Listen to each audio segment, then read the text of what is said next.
Welcome back to Undercurrent. This week I was privileged to speak to Dr. Bill Bingston, who's based in New York. He's the president of the Society of Scientific Exploration. He's done some very unique experiments over the last 3 decades looking at how energy healing works, and starting out as a skeptic and turning into a researcher and someone who's documented what actually works in this particular field. Today I have a very, very special guest that I'm interviewing, and he's all the way in New York. Given the time and the distance, we did it online, and you're going to get a good insight as to how he went from skeptic and hardcore researcher to a believer in energy healing and how it can heal cancer. Today, I'm privileged to be speaking to Dr. Bill Bingston, and he is a researcher and the president of the Society of Scientific Exploration. Tell us about what being on that Society of Scientific Exploration means and what they're actually looking for. Well, about 35 or 40 years ago, this is slightly before I joined the society, but 35 or 40 years ago, a group of pretty big name scientists got together and said, we have too much editing in academia. We have too much censorship in academia, and some things are just off limits. So we're not supposed to look into things that bring down the scientific establishment. And they said, this isn't good. And so a group of people from Stanford and Princeton, University of Virginia, places like that, said, let's form a society where we can openly look into things which are challenging to the way we understand the way the world to work. So, for example, healing. Healing doesn't make any sense. It doesn't mean it doesn't happen.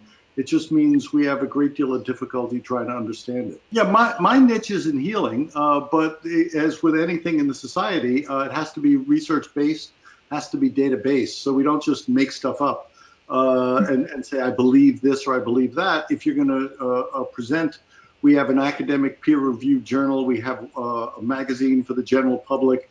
We have these annual conferences. And if you're going to get up there and talk about it, you got to talk about data. Show me what you did. Show me how you did it. And show me your stuff. It's not a hypothetical society. It's one based on rigorous science. Tell us about some of your amazing research and some of the work that you've been able to achieve and accomplish over the last decade and beyond. Well, a long time ago, I came across somebody who spontaneously developed healing powers, and he fixed my back.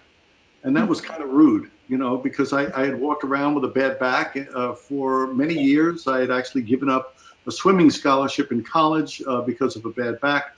And this guy came, and I was in just aching pain most of the day. And this guy rudely came along, put his hands on my back, and I haven't had a back pain since. And so what do you do when something like that hits you in the face? I didn't seek this out. But one possibility is you pretend it didn't happen. And the other possibility is you try to figure out what happened. And for better or for worse, I went down the second road to try to figure out what in fact happened to me. And so as he developed into a healer, I developed into a watcher, and then eventually someone who joined him in the healing, and we tried to figure out, you know, what does this stuff work on? And so human patient after human patient, there's an inexhaustible supply of people in pain out there. And people started to come to him, then started to come to us, and we found out this isn't magic in any way. Some things respond pretty quickly, some things respond not so quickly, some things respond not at all. Isn't one homogeneous magical category where, you know, you go hocus pocus and everything is fine.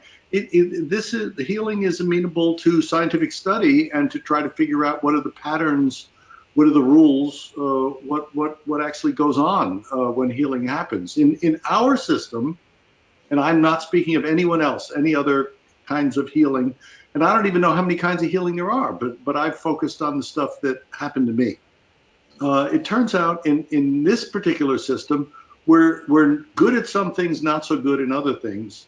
The things we're good at tend to be growth that can be taken away, inflammation that can be taken away, things that you don't want that you can take away, we're very good at.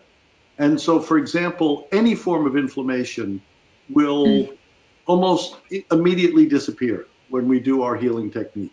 I've studied this in some medical schools, and I've done it with cell culture, and I've tried, and I think, as far as I'm aware, this may or may not be accurate, but as far as I'm aware, I think that our healing technique is the fastest and strongest anti-inflammatory known. Wow. It simply gets rid of inflammation. Thanks again for your time. It's an absolute pleasure. I'm Bas Tadros for Undercurrent. With 2019 in full swing, Tegan's hit the streets of Perth to find out what people expect for this new year and what they'd like to see moving forward. So my question is, what is your hope for 2019 in regards to the state of the country? The country? I'd like us to keep a Prime Minister for more than 6 months and have some sort of distinguishing feature in our Parliament parties. At the moment it's very up in the air. I can't decide between the two. They both seem very indecisive and a lot of infighting. What is your hope for 2019 in regards to the state of our country? I live in Ireland. Oh, do you? Okay. Yeah, we live in Ireland. Oh, okay, that's all right. Do you know anything about our politics or? No? Okay. What are your hopes for 2019 when it comes to the state of Australia? I would like to see it be more stable going forward, not really concerned about who's in power, but just so that they're in long enough with a large enough majority to actually do something. Yeah. That's a great answer, yeah. Thank you. What is your hope for 2019 when it comes to the state of Australia? That we have enough employment for the young people and just jobs, that there's enough jobs and good growth in jobs, and that house prices in WA continue to fall. I think they've fallen about 4%, but I'd like them to go lower because they seem overpriced. Now that it's 2019, what do you guys think will happen with the state of Australia? I have no idea. So what do you think about the politics? Do you think it will stay the same? Do you think Really don't get involved in Australian politics at all? No. It'll probably change. It's changed a lot. Like in the past year, they've had a lot of people kind of just flip over. So it'll probably change again, more than likely. Yeah. Okay, I hope that the Aussie dollar will recover its strength and the economy will do well, particularly for Western Australia. Oh, it looks pretty good. Yeah, better than it was. A little bit shaky politically, but economy seems to be doing well. Yeah. So from that point of view, pretty good. Do you think the politics will change, or do you think it'll stay the same? They won't care, like kind of the way they're going. I think that'll have to change. Actually, I think people are a little bit fed up with all the politics. Yeah. I mean, you know, there's a lot of uncertainty at the moment, and especially with the Liberals, the way they've sort of performed with maybe the fairer sex, they haven't been too good, have they? So, but I just imagine it will change. What do you think will actually happen? Do you think they will stick with the Prime Minister, or do you think it will just continue the way it is? I think it'll continue. And also, what do you think about the state of the politics? Do you think that will change? Do you think it will still be the same? Yeah. It'll still be the same. I can't see anything changing. It's up and down, and there's... Yes. No. And what do you think about the politics? Do you think it will stay the same? It will change, or...? Yeah, I think it's time for a change. Time for a change? Yeah. For good. Yeah.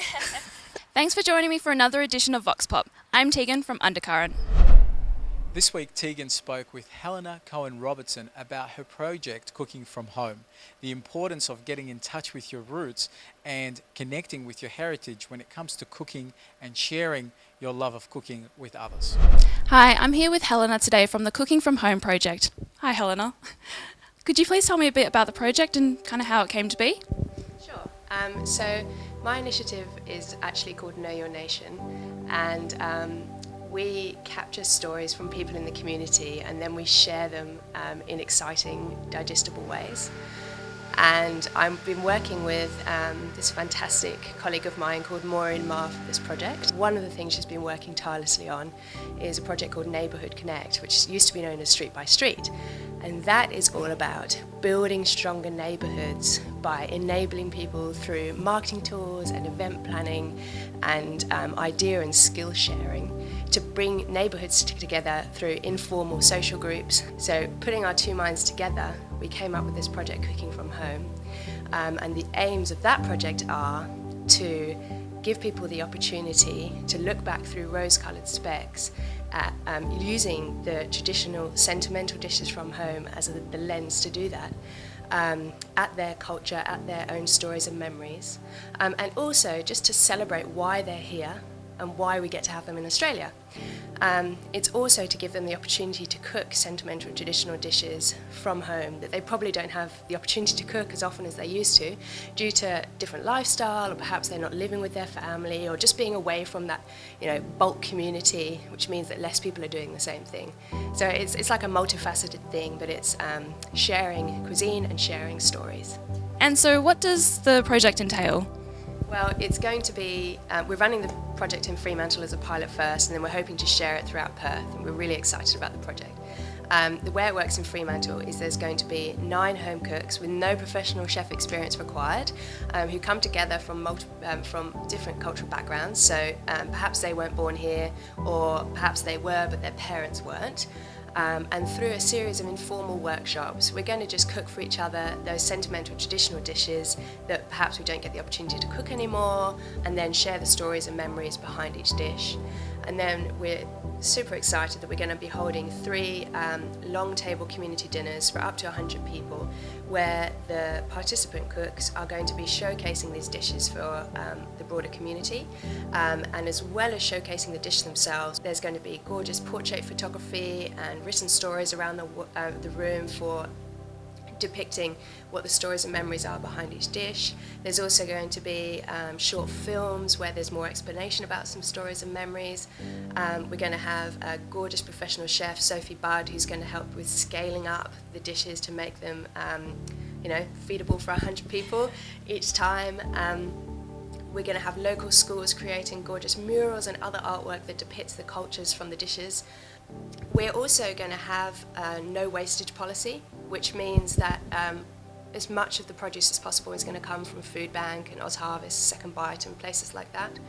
And we're going to always try and over-cater so that any food that isn't utilised at the long table events is packaged up and given to people who need it. And so long term, what would you like to achieve? What's the longevity after those 3 table dinners? Yeah, so from potential clients that we've spoken to about this project, a lot of questions are coming up about people who are relatively new to Australia wanting to set up food trucks or food businesses of some sort. So because we're so lucky that we've got Chef Sophie Budd on board with us, we're hoping to offer them some tips on how to move forward with their own business, or what to look out for and where to get started as part of the program, if the current level of participants want that. And the other thing is using all of the tools and skill sets that Neighbourhood Connect provide through Maureen. We're hoping that the participants and people in their network will use the opportunity to either set up groups or invite people to share food with each other more often in their street or in their neighbourhood. Alrighty, and lastly, how can people get in contact with you, and how can they get involved with this great project? So we'd love to hear from you if you want to participate or just find out more. You can follow us on Facebook, Cooking From Home, or you can email me on knowyournation@gmail.com, and I'll provide you with some more information. For the dinners themselves, we'll be setting up an Eventbrite system, and there'll also be tickets available on the door, but you'll have to just follow us on Facebook for more information about that at this stage. Thank you so much for your time and for creating such a great project. You're welcome. And I'm Tegan Weir from Undercurrent. Well, that's all we have time for on this episode of Undercurrent.